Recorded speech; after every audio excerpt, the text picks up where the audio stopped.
আজ থেকে প্রায় 40,000 বছর আগে যখন পৃথিবী ছিল বরফ আর বিশাল সব প্রাণীর রাজত্ব, তখন আমাদের এক বিলুপ্ত আত্মীয় এই গ্রহে বাস করত। আমরা তাদের নিয়ান্ডারথাল নামে চিনি। কিন্তু কারা ছিল তারা? আমরা যেমনটা ভাবি শুধুই কি গুহাবাসী আদিম মানুষ? নিয়ান্ডারথালদের নিয়ে আমাদের পুরনো ধারণাগুলো আজ হয়তো একেবারেই বদলে যেতে চলেছে। আজকের এই আলোচনায় আমরা কিছু যুগান্তকারী আবিষ্কারের দিকে তাকাবো, যা তাদের জীবনযাত্রার এক সম্পূর্ণ নতুন ছবি আমাদের সামনে তুলে ধরে। চলুন সেই অজানা ইতিহাসের গভীরে প্রবেশ করা যাক। নিয়ান্ডারথালদের বুঝতে হলে সবার আগে তাদের পৃথিবীকে বুঝতে হবে। ওরা ছিল বরফ যুগের বিশেষজ্ঞ।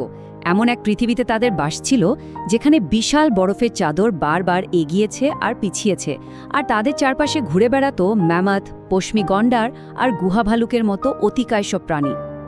পৃথিবীতে তাদের রাজত্ব ছিল অবিশ্বাস্য রকম দীর্ঘ। প্রায় 4 লক্ষ বছর আগে ইউরেশিয়ায় তাদের আবির্ভাব ঘটে, আর তারা 3.5 লক্ষ বছরেরও বেশি সময় ধরে ভয়ঙ্কর সব জলবায়ু পরিবর্তনের মধ্যেও নিজেদের টিকিয়ে রেখেছিল। ভাবুন একবার, মানব ইতিহাসের প্রেক্ষাপটে এটা কি বিশাল একটা সময়। তাদের শরীরকে আদিম ভাবাটা মস্ত বড় একটা ভুল। আসলে প্রচণ্ড ঠান্ডার জন্য তাদের শরীর ছিল এক নিখুঁত অভিযোজন। আমাদের প্রজাতি অর্থাৎ হোমোসেপিয়েন্সের লম্বা ছিপছিপে দেহের বদলে তাদের শরীর ছিল চওড়া, মজবুত, আর অঙ্গপ্রত্যঙ্গগুলো ছিল ছোট। এই গঠন তাদের শরীরের তাপ ধরে রাখতে সাহায্য করত। সোজা কথায় তারা টিকে থাকার জন্যই বিশেষজ্ঞ হয়ে উঠেছিল। আর তাদের বুদ্ধিমত্তা? আচ্ছা, নিয়ান্ডারথালদের মস্তিষ্কের গড় আকার ছিল প্রায় 1500 সিসি, যা কিনা অনেক ক্ষেত্রে আধুনিক মানুষের চেয়েও বড়।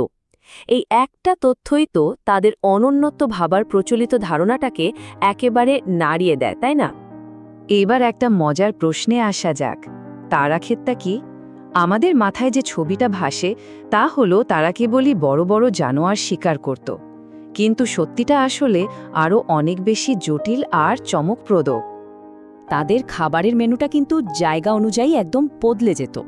যেমন ধরুন, বেলজিয়ামের গুহায় পাওয়া প্রমাণ বলছে তারা পশমি গন্ডার আর বুনো ভেড়ার মতো বড় প্রাণী শিকার করত। আবার স্পেনের এলসিড্রন গুহায় পাওয়া দাঁতের ডিএনএ থেকে জানা যাচ্ছে যে তাদের খাদ্য তালিকায় ছিল পাইন বাদাম, মাশরুম, এমনকি শ্যাওলাও।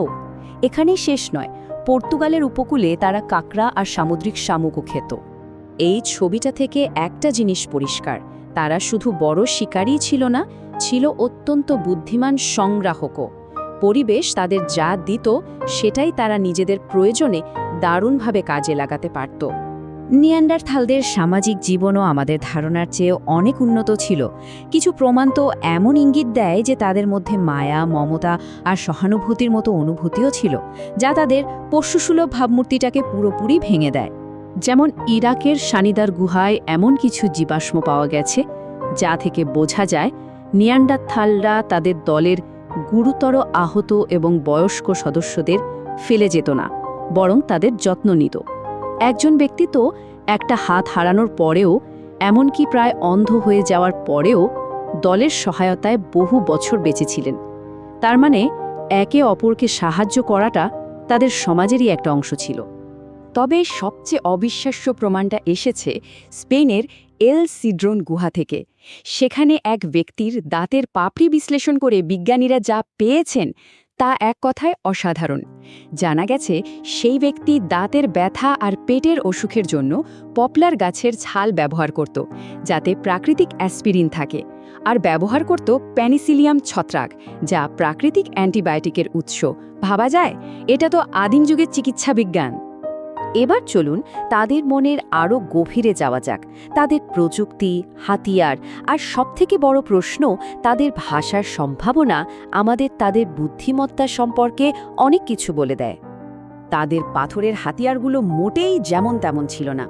মুস্টেরিয়ান নামে পরিচিত এই হাতিয়ারগুলো লেভালোয়া নামের এক জটিল পদ্ধতিতে তৈরি হতো। এই পদ্ধতিতে একটা পাথরকে আগে থেকে নিখুঁতভাবে প্রস্তুত করে তারপর তা থেকে ধারালো ফলা বের করা হতো। এর জন্য দরকার ছিল গভীর পরিকল্পনা আর অসাধারণ দক্ষতা। কিন্তু তারা কি কথা বলতে পারত? এই নিয়ে বিজ্ঞানীদের মধ্যে এখনও বিতর্ক আছে, কিন্তু প্রমাণগুলো বেশ জোরালো। কথা বলার জন্য আমাদের গলায় যে হাইওয়াইড হাড়টা আছে সেটা তাদেরও ছিল, এবং তা দেখতে প্রায় আমাদেরটার মতোই। তাদের ডিএনএতে FOXP2 নামের সেই জিনটাও ছিল, যেটা আমাদের কথা বলার ক্ষমতার সাথে যুক্ত। আর তাছাড়া বড় বড় পশুর শিকারের জন্য যে ধরনের দলবদ্ধ পরিকল্পনা দরকার, তা উন্নত যোগাযোগ ছাড়া প্রায় অসম্ভব। কিন্তু এত সফল একটা প্রজাতি, যারা হাজার হাজার বছর ধরে এত প্রতিকূল পরিবেশে টিকেছিল, তারা হঠাৎ করে হারিয়ে গেল কেন? এই প্রশ্নটা প্রাগৈতিহাসিক যুগের অন্যতম বড় এক রহস্য। জেনেটিক গবেষণা থেকে একটা ধারণা পাওয়া যায়, তারা খুব ছোট ছোট বিচ্ছিন্ন দলে বাস করত। এর ফলে তাদের মধ্যে নিকট আত্মীয়দের মধ্যে প্রজননের ঝুঁকি বেড়ে গিয়েছিল, যা ধীরে ধীরে তাদের জিনগত বৈচিত্র্য কমিয়ে দিচ্ছিল আর একটা প্রজাতি হিসেবে তাদের দুর্বল করে ফেলছিল। তাহলে আসল কারণটা কি? আসলে কোনো একটা নির্দিষ্ট উত্তর নেই। বিজ্ঞানীদের মতে সম্ভবত বেশ কয়েকটা কারণ একসাথে কাজ করেছিল, যেমন হঠাৎ করে আসা তীব্র জলবায়ু পরিবর্তন, সংখ্যায় অনেক বেশি হোমোসেপিয়েন্সের সাথে খাবারের জন্য প্রতিযোগিতা, আধুনিক মানুষের শরীর থেকে আসা নতুন রোগ এবং সবশেষে বিশাল মানব জনসংখ্যার মধ্যে ধীরে ধীরে মিশে যাওয়া। এই সবকিছুই হয়তো তাদের বিলুপ্তির পেছনে দায়ী। কিন্তু তাদের গল্পটা কি সত্যি শেষ হয়ে গিয়েছিল? হয়তো না, কারণ শেষ এবং সবচেয়ে গভীর যে আবিষ্কারটা, তা হলো তাদের উত্তরাধিকার আজও বয়ে চলেছে আমাদের নিজেদের জিনের মধ্যেই। বিলুপ্ত হওয়ার আগে নিয়ান্ডারথালরা আধুনিক মানুষের সাথে মিশে গিয়েছিল, আর তার ফলেই আজকের দিনে আফ্রিকা মহাদেশের বাইরের প্রায় সব মানুষের ডিএনএতেই 1 থেকে 2% নিয়ান্ডারথাল জিন পাওয়া যায়। তার মানে তাদের গল্পটা 40,000 বছর আগে পুরোপুরি শেষ হয়ে যায়নি। সুতরাং নিয়ান্ডারথালরা কোনো চিহ্ন না রেখেই হারিয়ে যায়নি, তারা আজও বেঁচে আছে আমাদেরই মধ্যে, আমাদের ডিএনএর গভীরে এক নীরব প্রাচীন প্রতিধ্বনি হয়ে।